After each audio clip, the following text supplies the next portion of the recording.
মুখে পুরুষের মতো দাড়ি নিয়ে ৩০ বছর থেকে আত্মগোপনে ছিলেন এই নারী। তবে আর নিজেকে লুকিয়ে রাখতে পারেননি তিনি। সামাজিক যোগাযোগ মাধ্যমে তার কষ্টের কথা প্রচার হয়।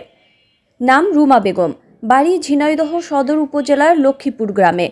আরও ১০-৫ জন মেয়ের মতো সুন্দরী রুমার বিয়ে হয়। তিনি এক পুত্র সন্তান জন্ম দেন। সন্তানটি মাত্র ৮ দিন বয়সে মারা যায়। এরপর একসময় তার স্বামীও মারা যান। এরপর তার মুখে লোম গজাতে শুরু করে। প্রথম স্বামী মারা যাবার ১৫ বছর পর রুমা দ্বিতীয় বিয়ে করেন। বিয়ের ৬ মাস পর দ্বিতীয় স্বামীও মারা যান। এরপর তার জীবনে নেমে আসে বর্ণনাতীত দুঃখ কষ্ট। সারা মুখ জুড়ে পুরুষের মতো দাড়ি গজায়। তিনি চলে যান অনেকটা আত্মগোপনে। বর্তমানে রুমার বয়স ৭২ বছর। হাসপাতালেই থাকি, শরীর খুব খারাপ। তারপর অনেক দিন পরে দেখি হঠাৎ একদিন রাত্রিরে এই এক কোয়ার মতো করে দাড়ি উঠেছে। তা কিছু মনে থাকে, কিছু থাকে না। তা সকালে উঠে আবার একটু সাবান মাখি, বলি যে আমি তোগার মতো সুন্দর হবে, আমি একটু সাবান দিই আর কি মারি ওদের সাথে। ওখানে বাসা ভাড়া ছিলাম, বোনির বাড়ি গোয়ালপাড়া ছিলাম। যখন হাত দিয়েছে তখন দেখি যে হাতে দাঁড়। আমি সেখানে যাই, তোরা দেখে থাকতে দেখে যা।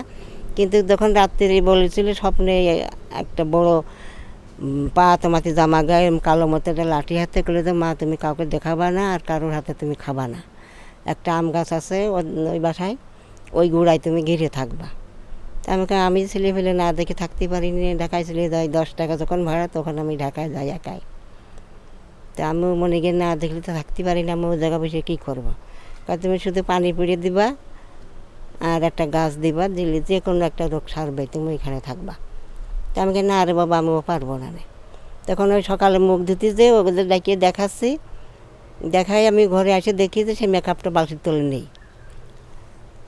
তা সেই অবস্থায় আছি। তো আমি রাত্রে চুরি করে উঠাতাম, কেউ যাতে না দেন। এরম করে 15-10 বছর হলে তো উঠেই যাচ্ছে। তারপরে স্টক করে 3 বার হলো মরেই যায়, বাঁচি না। তখন আমার এই বোনের মেয়ে করে খালা তুমি আর এই বেলাটা দিও না, হাত দিয়ে উঠাইও না, তুমি আল্লাহ দিতে থাক। তাই যে 10 বছর বোধহয় আর এটি করি না। পুরুষের মতো অনেক মেয়ের মুখেও স্বাভাবিকের চেয়ে বেশি লোম দেখা যায়। চিকিৎসা বিজ্ঞানে এই অবস্থাকে হিরসুটিজম বলা হয়। যে কোনো বয়সের মহিলাদের বেলায় ব্যাপারটি অত্যন্ত বিরক্তিকর। বিশেষ করে তরুণী বা কম বয়সী মেয়েদের ক্ষেত্রে তা হয় মহা বিরক্তিকর।